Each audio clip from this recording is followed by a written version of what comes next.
Welcome. In front of me is a TCL 50 SE, and today I will show you how you can put this device into safe mode. To get started, hold your power button, and from the boot options you want to hold power off. This in turn changes to reboot to safe mode, which you want to confirm by selecting OK.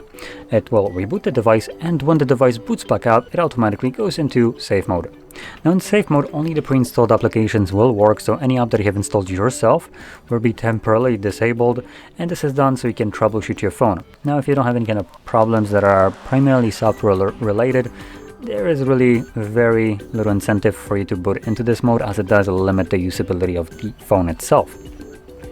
And any applications that you have installed or have installed on your phone right now will, once they're temporarily disabled, will appear as they will either be hidden completely from the home screen, or they will be semi-transparent. We'll see that in a second. We also have this watermarking at the bottom left corner right here, stating that we are in safe mode. And on here it looks like the applications become semi-transparent and monochrome. As you can see, we have Assistant. Now this is a default application that comes pre-installed, but for some reason it is disabled. Widgets also will not work in here, and it looks like I don't have very many applications to showcase. But if you try to open up one of those applications, as you can see, it tells you that app isn't available in this case.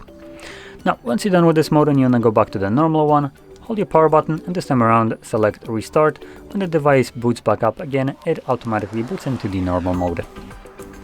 So with that being said, if you found this very helpful, don't forget to hit like, subscribe, and thanks for watching.